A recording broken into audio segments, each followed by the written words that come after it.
नमस्कार दोस्तों, स्वागत है आप सभी का हमारे चैनल पर। एक बार की बात है, रामानुजन ने अपने पुत्र को कुछ धन देकर बाजार में फल खरीदने भेजा। उन्होंने उसे समझाया कि फल बढ़िया और किसी अच्छी दुकान से ही खरीद कर लाना। बाजार में फलों की एक से एक अच्छी दुकानें थी। ऐसे में उनका पुत्र तय नहीं कर पा रहा था कि फल कहाँ से खरीदे जाएं। कुछ देर बाद जब वो घर लौटा तो उसके पिता ये देखकर हैरान रह गए कि वे तो खाली हाथ ही घर वापस आ गया। रामानुजन ने पुत्र से पूछा, बेटे, मैंने तो तुम्हें फल खरीदने भेजा था, लेकिन तुम तो बिना फल के ही वापस आ गए, ऐसा क्यों? पुत्र बोला, पिताजी, मैं खाली हाथ नहीं आया हूँ, मैं तो अपने हाथ एक अमर फल लेकर आया हूँ। पुत्र की बात सुनकर रामानुजन हैरान हुए और पूछे, तुम्हें क्या हो गया? ऐसी बातें क्यों कर रहे हो? भरा अम्रफल भी कुछ चीज होती है।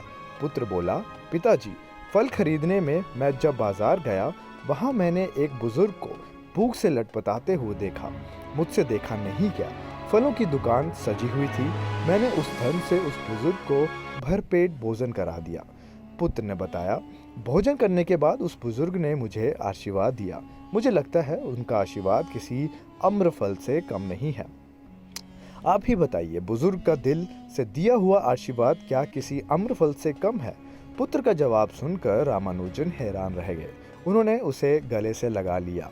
बेटा, तेरी इस बात ने मुझे बहुत प्रभावित किया है। दूसरों के दर्द को समझने की बात ही इंसान को बड़ा बनाती है। एक दिन तू जरूर महान बनेगा। रामानुजन की बात सच साबित हुई। ये लड़का आगे चलकर दक्षिण भारत का महान संत रंगदास बना। तो दोस्तों, ये थी हमारी आज की जानकारी। उम्मीद करता हूँ आपको कहानी पसंद आई होगी। आज को वीडियो यहीं ख़त्म करते हैं। मिलेंगे आपसे अगली वीडियो पे। तब तक के लिए नमस्कार।